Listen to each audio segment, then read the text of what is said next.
सुरुवात सावंतवाडीच्या बातमीने। सावंतवाडीचा शरद पवारांची प्रचार सभा होती आहे। या प्रचार सभेवर राष्ट्रवादी काँग्रेसच्या जिल्हा पदाधिकाऱ्यांनी आणि कार्यकर्त्यांनी बहिष्कार घातला। सावंतवाडीचे आमदार दीपक केसरकर यांनी आज हेलिपॅडवर जाऊन शरद पवार यांची भेट घेतली। यावेळी शरद पवार यांनी केसरकर यांची कान उघडणी केल्याचं समजतंय। अशा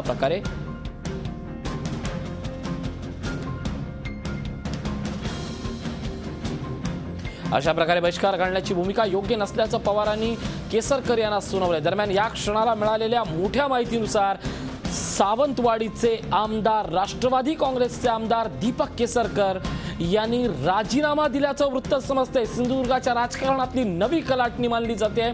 या घटनेचे भास्कर जाधव, उदय सामंत आणि दीपक केसरकरचे 3 आमदार राष्ट्रवादीचे तळकोकणातले मानले जातात।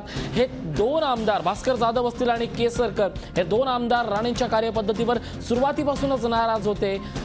कार्यकर्ते हे राजीनामा अगोदर 400 पदाधिकाऱ्यांनी दिला होता, मात्र आज या क्षणाची हाती आलेल्या माहितीनुसार आता पुढचा निर्णय पवारांनी घ्यावा असं केसरकर यांनी म्हटलेलं आहे। या क्षणाची सगळ्यात मोठी बातमी दीपक केसरकर यांनी आपल्या पक्षाचा राजीनामा दिलेला आहे। पुढचा निर्णय हा पक्ष नेतृत्व घेतील तो मला मान्य राहील, मात्र जिल्ह्याच्या या दहशती विरोधात आपला लढा सुरूच राहणार आहे असं म्हटलंय। दरम्यान आजच्या क्षणातली सगळ्यात मोठी बातमी ही आहे की सावंतवाडीत शरद पवार आणि दीपक केसरकर यांची हेलिपॅडवर भेट झाली आणि यानंतर वादळी जे घडामोडी घडल्या त्यानुसार आता दीपक केसरकर यांनी राजीनामा दिलेला आहे। आता पुढचे सगळे निर्णय घेण्याचे अधिकार हे शरद पवार यांना देण्यात आले। दरम्यान या सगळ्या निवडणुकीकडे राष्ट्रवादीकडे आणि केसरकरांच्या भूमिकेकडे फार मोठं लक्ष होतं, कारण 15 दिवसापूर्वी 31 मार्चचा अल्टिमेटम देण्यात आला होता।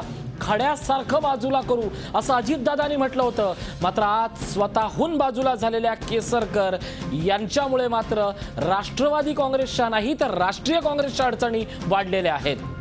आमचे प्रतिनिधी विकास गावकर आपल्या सोबत आहेत। विकास, सगळ्यात मोठी बातमी येते आहे दीपक केसरकर यांनी आमदारकीचा राजीनामा दिलाय। हा राजीनामा देताना त्यांनी नेमकं काय म्हटलंय?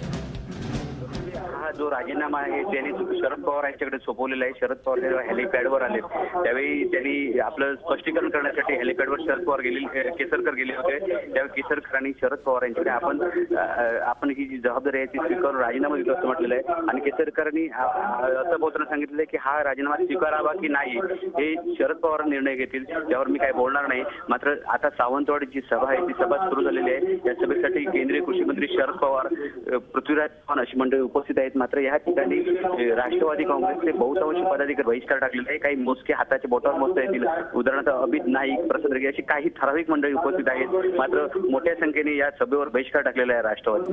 नक्कीच विकास, सगळ्यात महत्त्वाचा प्रश्न की आमदार दीपक केसरकर यांच्या राजीनाम्यानं राष्ट्रवादीच्या पदाधिकाऱ्यांनी अगोदरच राजीनामा देण्याचं हत्यार उपसलंय। राष्ट्रीय काँग्रेस या निवडणुकीवर केवढा प्रभाव पडण्याची काही शक्यता आहेत का?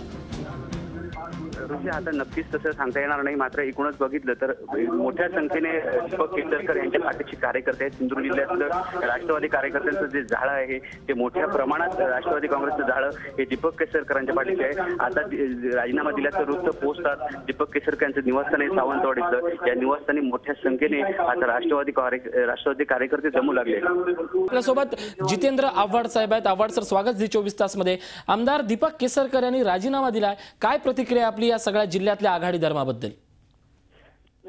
पक्षाने कठोर निर्णय घेण्याची भूमिका घेतली आहे। दीपक केसरकरांना कारण दाखवून नोटीस देण्याचे आदेश पवार साहेबांनी दिलेले आहेत। हा पक्षशिस्तीचा भंग आहे। पक्षाचे प्रमुख आले असताना अशा पद्धतीचं वागणं हे कुठल्याही निष्ठेला किंवा पक्ष शिस्तीला धरून नाही, त्यामुळे त्यांना कारणे दाखवा नोटीस देण्यात आलेली आहे। आणि त्याचबरोबर राष्ट्रवादी काँग्रेसने हा निर्णय घेतला आहे की पक्षाध्यक्ष बाळा भिसे यांना त्या पदावरून हटवण्यात आलेलं आहे आणि त्यांच्या जागी विक्टर डँटस आणि कार्याध्यक्ष म्हणून प्रसाद रेगे यांची नेमणूक करण्यात आलेली आहे।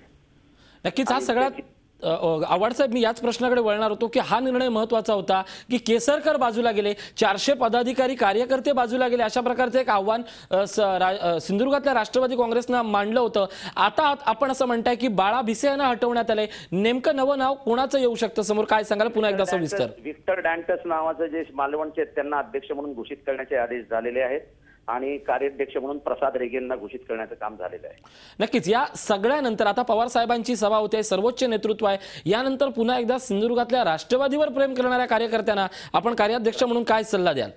असं आहे की राष्ट्रवादीचे काँग्रेसचे कार्यकर्ते आधीच कामाला लागलेत. 80% राष्ट्रवादीचे कार्यकर्ते हा आज पवार साहेबांना रिसीव्ह करायला गेले होते आणि पवार साहेबांना रिसीव्ह करूनच हा निर्णय घेण्यात आलेला आहे. आणि पवार साहेबांनी ही सगळी परिस्थितीचं अवलोकन केलं. राष्ट्रवादी काँग्रेसच्या कार्यकर्त्यांनी चर्चा केली, त्यांना कामाचे आदेश दिले, कार्यकर्त्यांनी भूमिका घेतली आणि त्यातनंच हा तोडगा निघाला की हे पक्षशिस्तीला धरून नाही आणि पक्षाच्या मर्यादेच्या बाहेर कोणीही वागणार असेल तर गई केली जाणार नाही, हा संदेश आम्हाला द्यायचा आहे.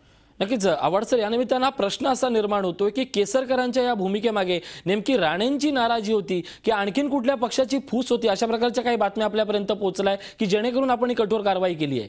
नाही, ठीक आहे, आता जे आहे ते आम्ही फेस करतो आहोत आणि आम्ही कठोर भूमिका घेतलेली आहे.